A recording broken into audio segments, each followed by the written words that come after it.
필리핀에서 사역하는 한 선교사님이 참 최선을 다해서 선교하시는데, 이 선교사님도 의사 신분이었습니다.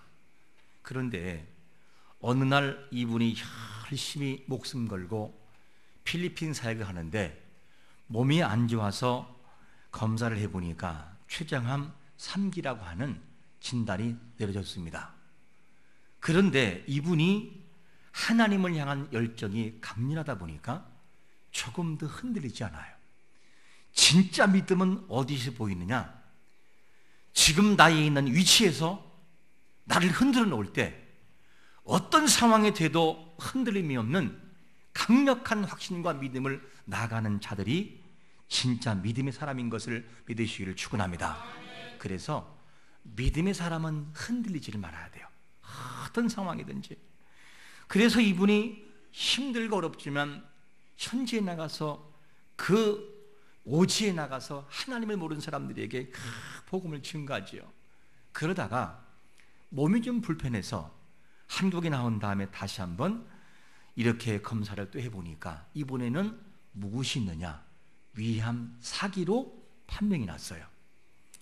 그 정도 같으면 무너질 텐데 이분은 몸을 추스리고 그 다음에 몸을 잘 관리한 다음에 다시 선장으로 또 나가요.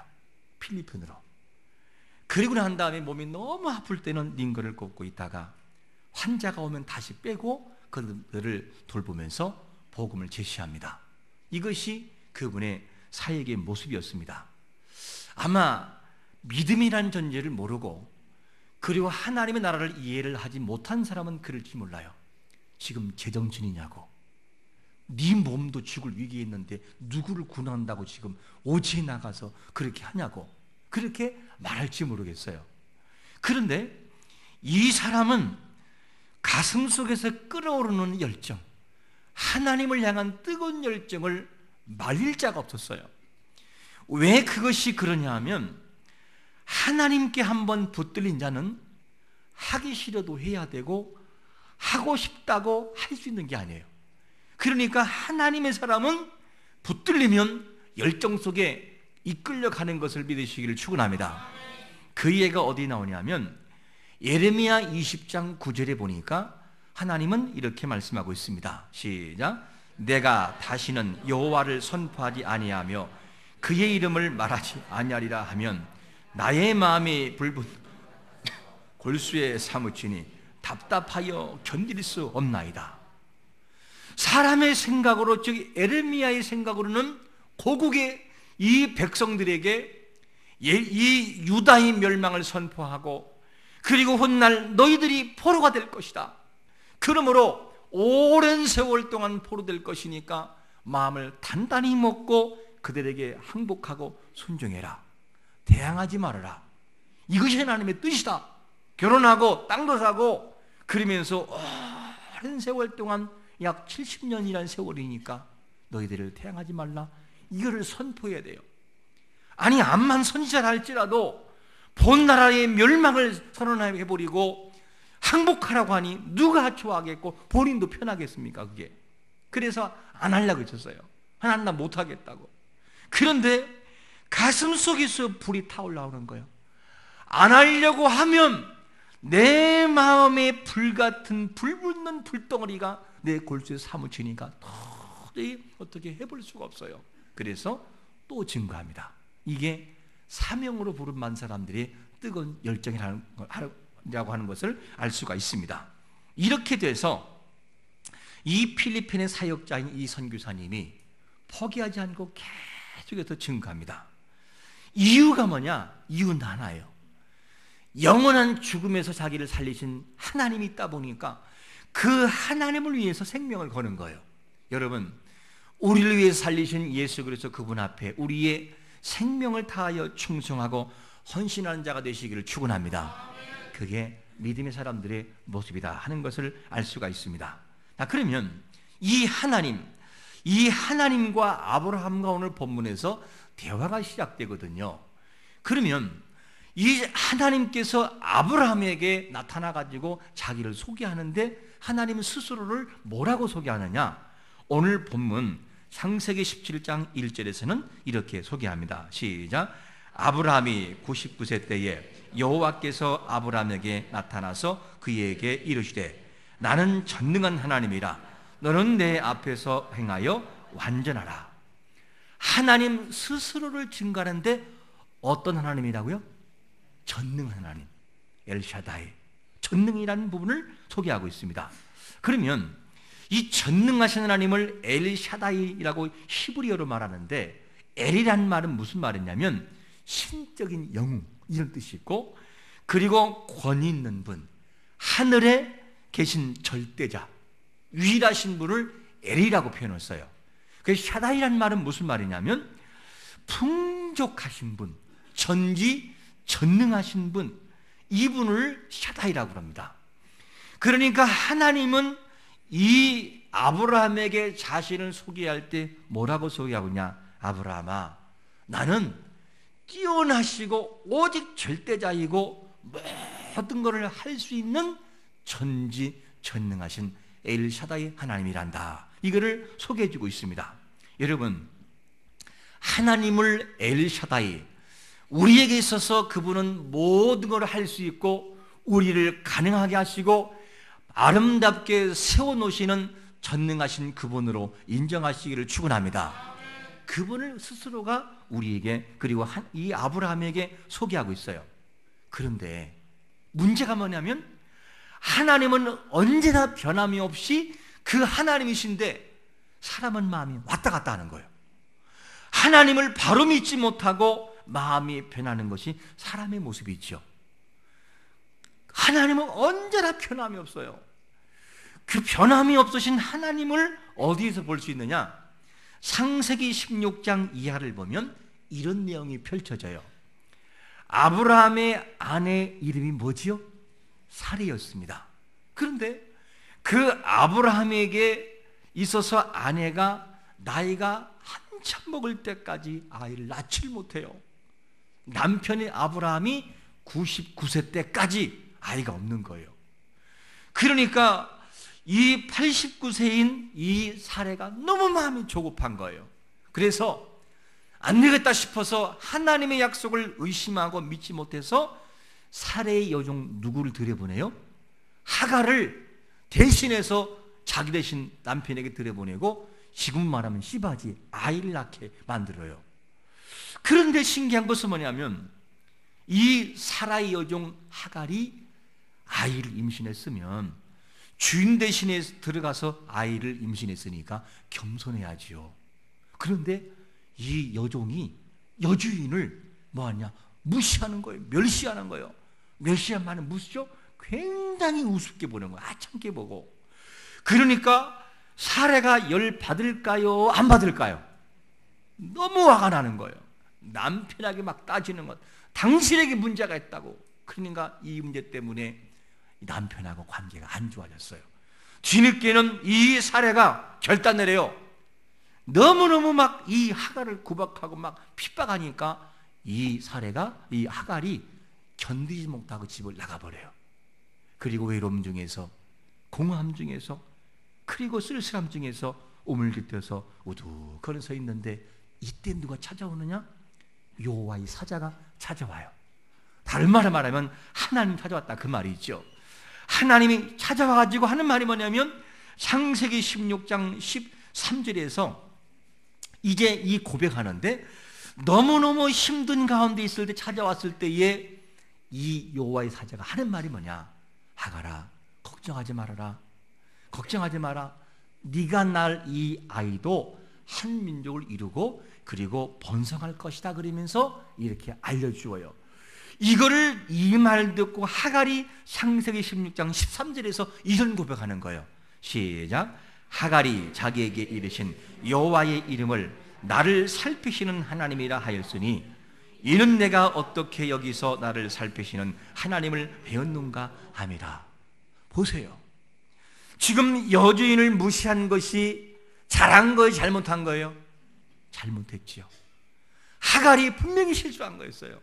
그래서는 안 되죠. 그런데 실수를 통하여 쫓겨난 하갈이 고통 중에 있을 때 하나님은 그에까지 찾아간다는 거예요. 우리 생각에는 우리가 실수하고 우리가 뭔가를 하면 하나님 나를 미워하겠지, 나를 포기할 거야, 나 같은 인생 뭐 돌보기나 하겠는가, 그러면서 스스로가 해석을 해버리죠. 그런데 하나님은 그런 분이 아니라는 거예요. 비록 자기 실수를 통해서 나간 그에게도 하나님은 어떻게 하느냐, 하갈이 고백하잖아요. 하나님은 뭐 하시는 분? 살피시는 하나님이라. 여러분, 우리의 인생을 살피고 우리 인생을 되게 하고 우리 인생을 가능하게 하신 분이 하나님인 걸 믿으시기를 축원합니다. 그러니까 우리가 여기까지 온 거지, 만약에 하나님이 안 살폈다면 우리는 이 세상 사람이 아닐 거예요. 그분은 항상 살펴주셔요. 위기를 만날 때 살피시고 힘들 때 나를 세우시고, 그분이 하나님이라는 것을 알 수가 있습니다. 그러면 이 살피시는 하나님이 아브라함은 왜 찾아왔을까? 아브라함을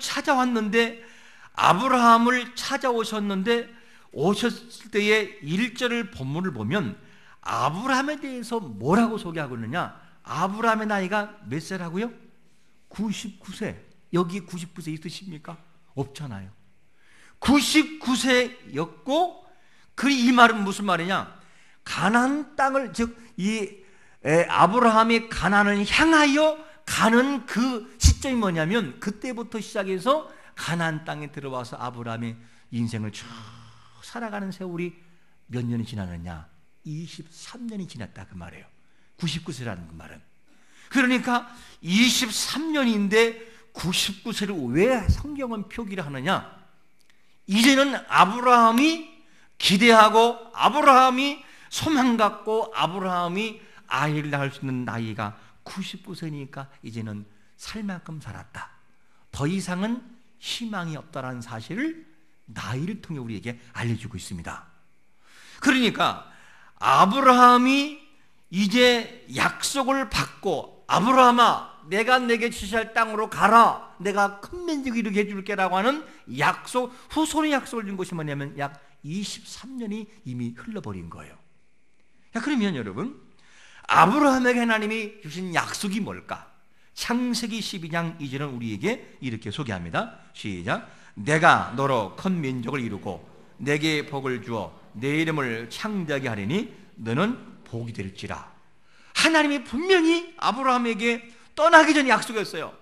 내가 너에게 큰 민족을 이루고 너에게 복을 줄게, 너 책임질게, 후손 준다고 약속을 했거든요. 그런데 몇 년이 지났어요? 23년이 지났어요. 약속한 지가.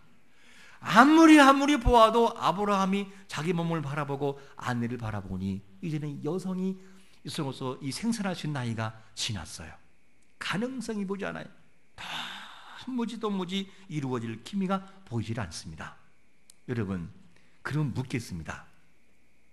여러분들이 누구와 약속을 하고 23년 동안 약속 안 지키면 그 사람을 신뢰해요, 도둑놈이라고 그래요?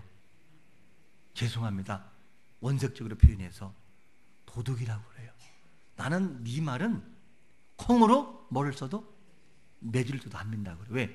23년 동안 안 지키니까. 23년이 뭡니까? 우리 같으면 1년도 못 참아요. 그것이 바로 아브라함과 하나님과의 약속의 관계에 설렸던 시간이었습니다. 99세, 23년. 이렇게 돼서 오랜 세월이 지났지요. 그런데 아브라함의 사정을 하나님은 너무 잘 아리니까 적절한 시기에 찾아온 거예요. 왜 하나님이 99세 때 말씀하시느냐? 아브라함의 한계가 99세인 거예요. 아브라함의 의지, 아브라함의 믿음이, 아브라함이 가지고 있는 이 약속을 향한 믿음의 이 에너지가 99세가 되면 다 떨어지고 더 이상은 믿을 수 없는 최악의 상황이 될 상황이 뭐냐? 99세라 그 말이에요.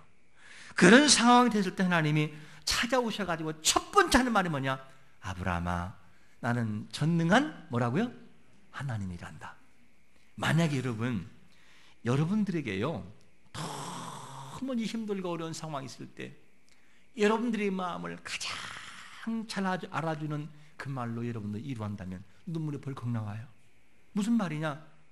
너무 힘들어서 견딜 수 없을 때 하는 말이 진심으로 얼마나 힘드세요? 저 같으면 못 버텼을 거예요. 얼마나 힘이 드세요? 그러면 눈물 흘릴 수밖에. 왜? 자기의 내면을 알아주니까. 그러면 지금 아브라함의 상태가 어떤 상태냐? 이제는 99세대 가능성이 없어 보인 그때 그렇게 희망 갖고 기대하던 그 선물을 기대하고 있는데 하나님이 오셔가지고 아브라함아, 나는 전능한 하나님이란다. 나는 모든 걸 할 수 있어. 모든 것이 가능해. 네가 볼 때는 상황 따라 너는 볼 때 가능성이지만 나는 전능하단다. 무에서 유를 창조하고 막힌 것을 뚫어놓고 닫힌 태를 여는 하나님이란다. 엘샤다이, 나는 전능자라는 거예요. 만약에 하나님이 내가 앞에 있는 제가 아브라함이었다면 저는 펄컥 울었을 거예요. 거기서 막 엉엉 울었을 거예요. 왜? 나는 안 된다고 생각했는데 하나님은 가능한 하나님을 소개하니까. 나를 바라보면 안 될 것처럼 보이지만 하나님을 바라보면 되니까. 인생의 모든 삶에서 절망을 내가 경험하고 있으나 나를 바라보는 것이 아니라 전능하신 그분을 바라보라고 하니까 울지 않겠어요? 눈물 나오지 않겠어요? 그러니까 아브라함의 가장 약해 있는 그 시점에 딱 찾아와서 아브라함아, 나는 전능자야. 전능자. 모든 것을 할 수 있어. 너희 고민과 너희 불가능과 너희 약함을 내가 해결해주는 전능자란다. 이것을 엘샤다이 하나님을 소개해주고 있는 것을 봅니다. 네가 볼 때는 자연 법칙을 통해서 안 된다고 믿지? 나는 자연 법칙을 초월하여 그를 되게 하는 전능자야. 이거를 아브라함에게 소개해주고 있습니다. 여러분, 하나님을 기쁘시게 하는 자의 믿음은 어떤 믿음이냐면 전제가 믿음이 돼야지 환경 따라 믿음이 좌지우지되는 믿음은 하나님이 안 기뻐한다는 거예요. 그래서 하나님이 기뻐하는 믿음을 히브리서 11장 6절에서 뭐라고 소개하고 있냐면 시작. 믿음이 없이는 하나님을 기쁘시게 하지 못하나니 하나님께 나아가는 자는 반드시 그가 계신 것과 또한 그가 자기를 찾는 자들에게 상 주시는 이심을 믿어야 할지니라. 할렐루야. 그러니까 하나님이 정말 기뻐하는 믿음이 뭐냐면 항상 전제가 믿음인 거예요. 가능성이 있으면, 하나님 복을 주었으면 하나님이 하셨습니다. 할렐루야, 감사합니다. 안 돼 보이는 불가능이 있으면 하나님이 하실 거야. 하나님 감사합니다. 하나님이 하시면 되는 것을 믿으시기를 축원합니다.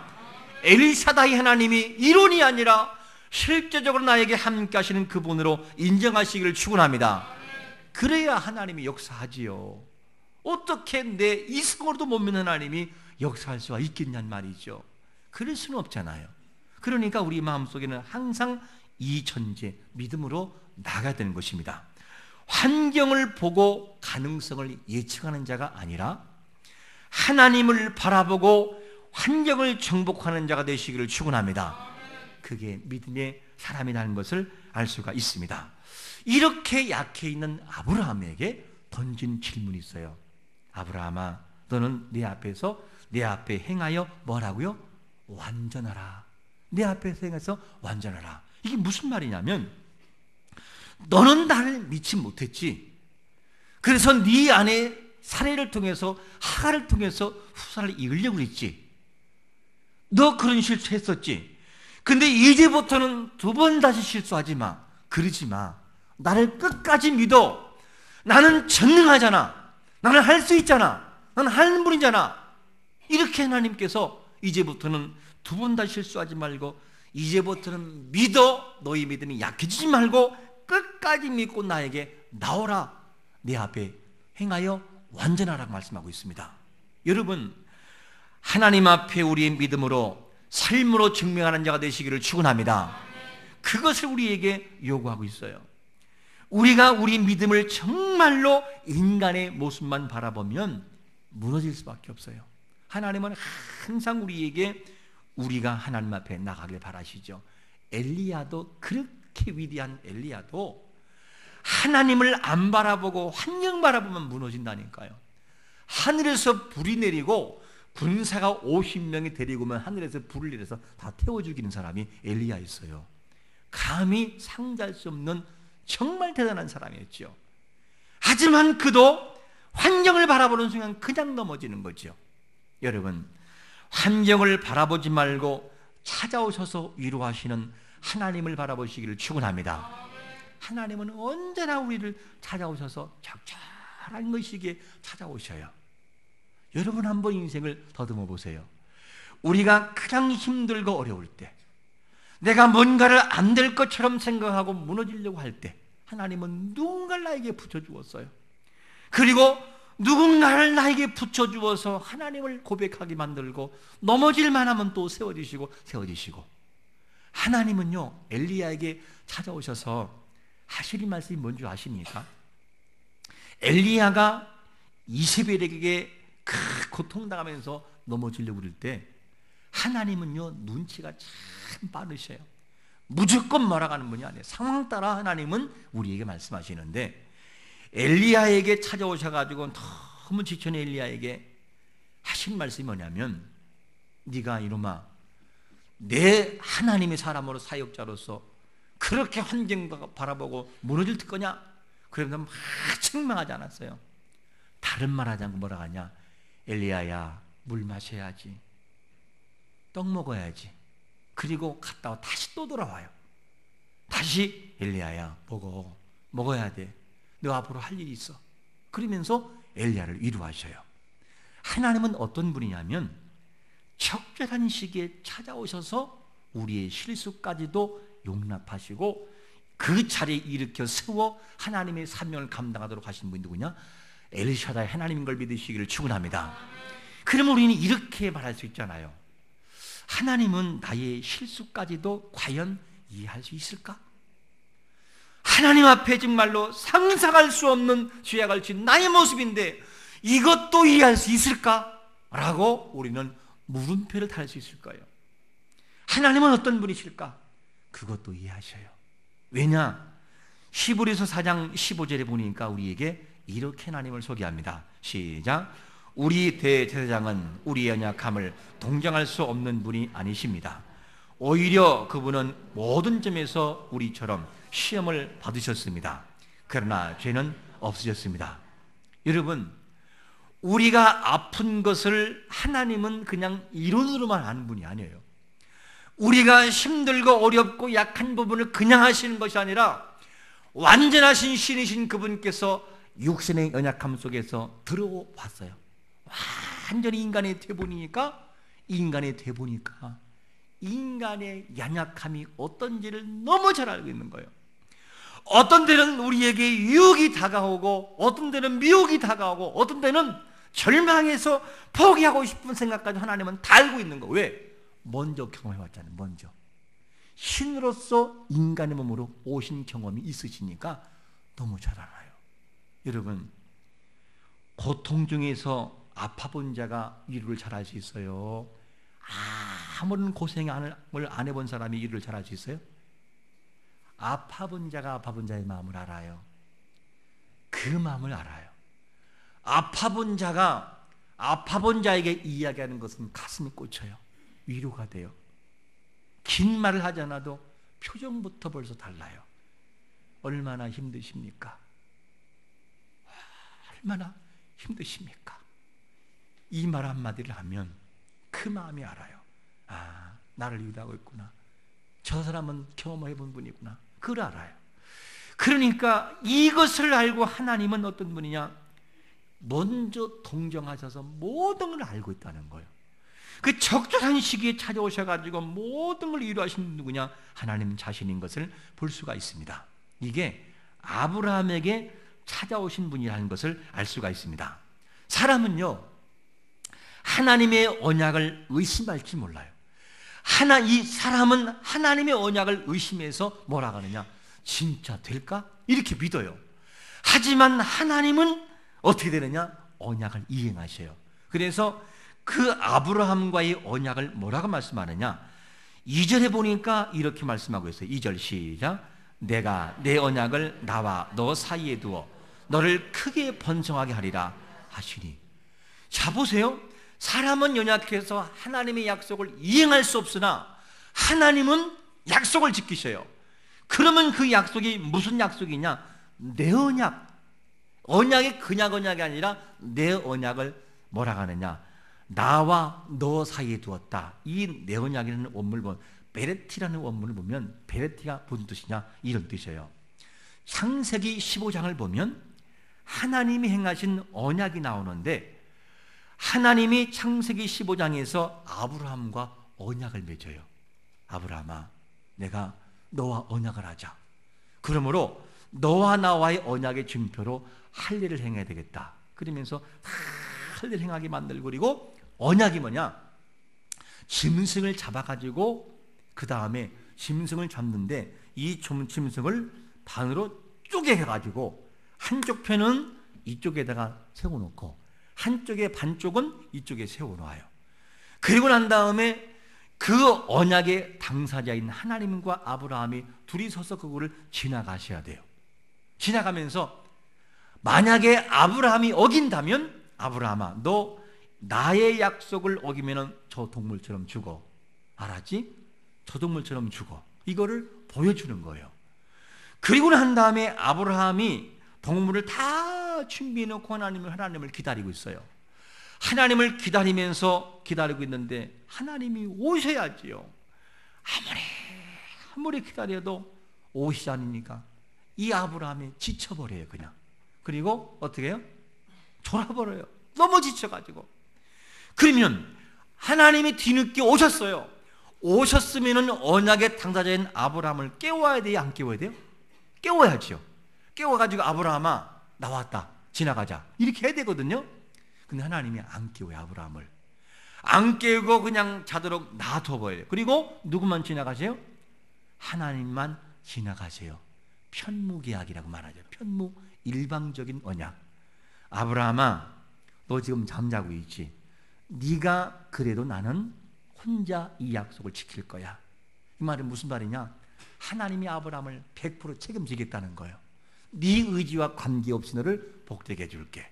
여러분, 일방적으로 우리를 사랑하시는 분이 하나님의 사랑인 걸 믿으시기를 축원합니다.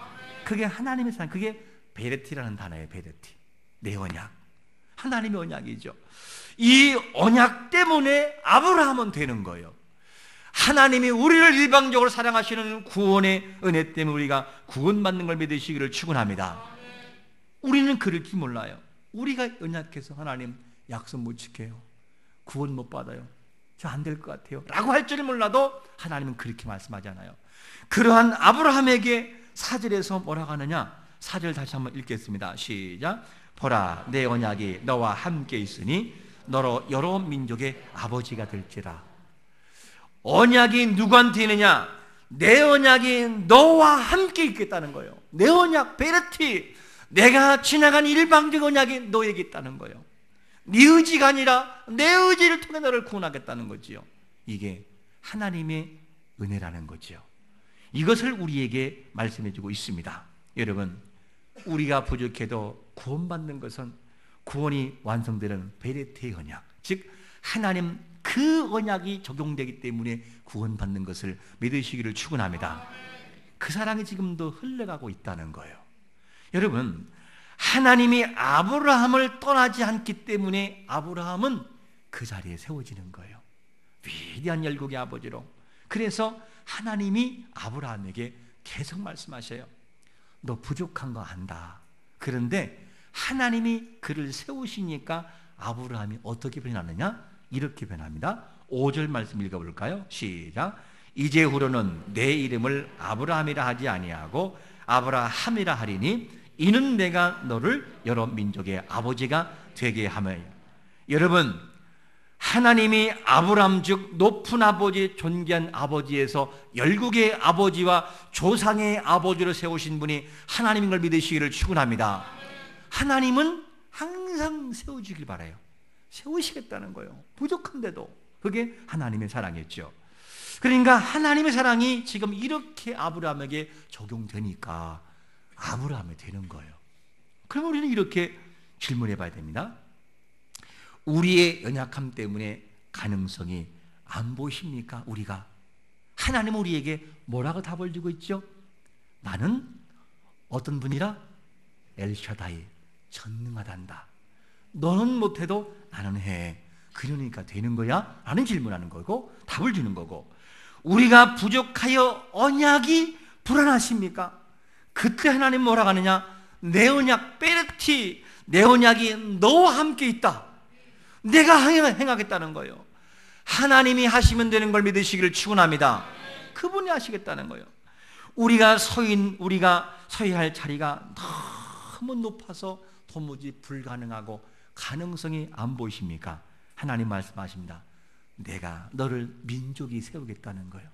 아브라함을, 내가 너를 열국의 아버지를 세우겠다는 거예요. 그러니까 아브라함 되는 거예요. 여러분, 오늘도 가능성을 바라보고 하나님을 믿으십니까? 하나님을 바라보고, 즉 전능하신 엘샤다의 하나님을 바라보고 인생을 살아가는 자가 되시기를 축원합니다. 우리의 오늘 제목에 있잖아요. 너는 전능하신 하나님을 믿느냐? 라는 질문에 여러분들은 뭐라고 답변을 하시겠습니까? 하나님, 당신을 내가 믿습니다. 당신은 전능하십니다. 나는 부족하지만 당신은 전능함으로 나는 전적으로 당신을 신뢰합니다. 그러므로 나는 승리합니다. 라는 이 고백이 우리 앞에 있으시기를 예수 그리스도의 이름으로 축원합니다. 아멘.